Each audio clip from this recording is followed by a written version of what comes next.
guys, it's Kalyn, and it's been a while. So today I'm just going to do a video of all the books I've read since my last wrap-up, which I believe was back in April. So yeah, let's just get right on to it. I'm just going to go in the order of the books I read through my Goodreads, and there's probably a good chance that I don't remember some of these books if they weren't, you know, if they didn't stand out to me in the beginning. So now it's been a couple months, so some of them I might not even be that familiar with, so I apologize. But the first book that I read that I absolutely loved is, of course, Frozen Tides by Morgan Rhodes. This is the fourth book in the Fallen Kingdom series, and if you've seen any of my other videos, you know that I absolutely adore this series. I feel like it has the perfect amount of fantasy and has the perfect amount of romance, and I love it because you get to follow other characters in the story. I can't really say that much more about it just because this is the fourth book in the series, but whenever someone's asking me for a recommendation, this is the first series that I go to. Even if you're not even a fantasy fan, I feel like this is something that could really get you into that genre. Just look at the cover. Isn't that beautiful? Like, I can't. So the next book that I read was Ruined by Amy Tintera. This is one of those where I'm kind of forgetting what all happened, but the main plot was there is this girl and her parents were the king and queen of these people called the Ruin. The Ruin had these different sort of powers. I'm not sure what they were, but everyone had like different types of powers. So the main character's parents were killed due to orders given by the enemy king. And so she's out for blood. She wants revenge on the whole royal family of that king. So she pretends to be someone else to infiltrate that kingdom, and that really stood out to me. I thought that sounds like an amazing plot. This girl, she's ruthless. I was rooting for her right from the get-go, and I thought, wow, this is going to be, you know, an action-packed book. I'm so excited. But then it kind of ended after the first chapter. After she gets into the kingdom, I felt like it just was pretty lackluster, and I knew how this book was going to go just because there is a love interest, but I just felt that she was too wishy-washy too early on, if that makes sense. And so then everything just kind of went in the order that I thought it would after that, and so nothing really surprised me after that first chapter, unfortunately. So this is one that I probably won't be continuing on. I believe it's a duology, but I think I might be stopping with this one. So the next book that I read was Crystal Storm by Morgan Rhodes. I feel like I'm beating a dead horse when I keep saying how good this series is, but it is really good. And like I said, the books keep getting better and better. With this one, however, even though I really did love it and there's a lot of elements that I thought were amazing, there were a couple of plot devices that I wasn't too fond of, but overall the story was still amazing, and it just keeps me pumped up for the final book, the sixth book in the series, which it was pushed back a couple months. It was supposed to come out in December 2017, but I looked recently and now it's February 2018, unfortunately, so there's that. But yeah, I'm really excited for the last book, but I also don't want it to end, so it's kind of bittersweet, but yeah. So the next book is the beginning of a series that I feel like everyone has read, but I finally got to it, and that is A Court of Thorns and Roses by Sarah J. Maas. Going into this book, I was told by a lot of people that you just have to get through this one. The trilogy gets so much better than this book. And for the most part, I was gonna rate this, you know, a 3-star read. I was thinking while I was reading it, nothing spectacular was happening up until the last fourth of the book. The last fourth of the book, it has a lot of redeeming qualities about it. It really turned the story around for me and bumped it up to a 4-star read. And the next book that I read was A Flame in the Mist by Renee Audier. Going into this, I was really excited because I loved her duology, what's it called?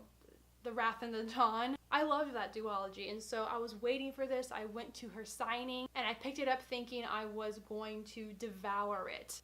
It didn't really meet my expectations. I don't think it's supposed to necessarily be a Mulan retelling based on what the author said. We're in Japan and we follow our main girl, I forget her name, Mariko, and her convoy or whatever she's traveling in is taken over, and some group tries to assassinate her. And this whole time she thinks that, you know, the people who tried to assassinate her were part of this group called the Black Clan. So she takes it upon herself to disguise herself as a boy and infiltrates herself into that group's camp, and so tries to figure out why they tried to assassinate her. Pretty early on I realized that, you know, this is not really my cup of tea. First off, the storyline was very predictable, and then I was kind of annoyed just because of the writing, which was really strange because I loved the writing in The Wrath of the Dawn, but I felt like in this book the metaphors went way overboard. Like every little thing had a metaphor, and it made what could be one sentence like 2 paragraphs. I was just pretty much over it pretty quickly on. And then another thing is that I was really excited for, you know, the whole Japanese culture and learning, you know, different practices they do and, you know, different terminologies, but the way this is written, things are just thrown in as though you know what the author's talking about. Like there will be a word thrown in or a type of cultural practice thrown in with no explanation, as though you're already aware of what that is. And it just kind of took me out of the story because I was like, I can't connect. I have no idea what you're talking about. You're not even giving me a bone here. And it wasn't until about halfway through that I realized there was a guide in the back that pretty much told you everything you needed to know about every Japanese word or cultural practice that was thrown in there. But by that point I really didn't care. I was just like, well, oh well, there is that. I just wanted to finish this up and move on to something else. But yeah, it was such a disappointment because, you know, I was so excited for this and the cover is amazing, but it doesn't really make me want to pick up the second book in this. I believe it's a duology. I don't remember, but it just didn't really do much for me, and I find it unfortunate because I was so excited for it. And the next book that I read was A Court of Mist and Fury by Sarah J. Maas. This book just threw me for a loop. It was so good. You know, people told me, you know, the second book is so much better than the first book, and I was like, yeah, okay. But no, it really is. I devoured this, and this is a pretty thick book, but I could not put it down. Farrah's character development in this is probably my favorite part in this whole thing, and the friendships and the relationships she makes. I just can't explain it. I did not expect to like it this much. I know everyone read it and it was super hyped, but you know, hyped series, they kind of scare me a bit, but this one, it really got what it deserved. This is something that I feel like I could reread in the future, like definitely. And then the next book that I read was Frostblood by Emily Blake. This is another one that I'm kind of like, wait, what happened in this? I mean, So we have these Frostbloods that can shoot frosty things, and then the Firebloods that can use fire.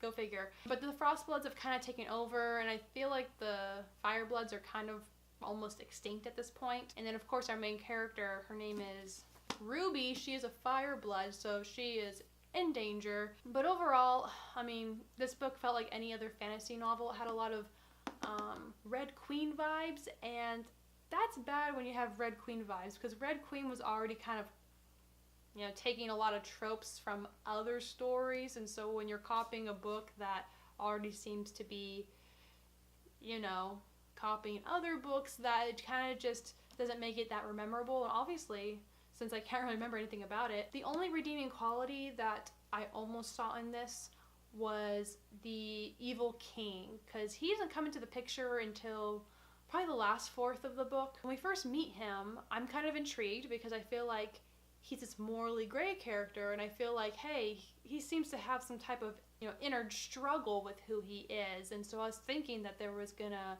you know, be a lot of back and forth with that. But I think I was just giving him too much credit because he was just a one-sided character in the end, and we didn't even get to see him that much, and it was just kind of a letdown because that was the only character I was excited for, and since that fell flat, I was just like, meh, and I kind of skimmed the last 50 pages or so. And then there was also this plot twist at the end that I saw coming from a mile away. So in the end, yeah, already forgot most of it, if you couldn't tell. So yeah, Frostblood just wasn't for me. Next up, I read The Raven Boys by Maggie Stiefvater.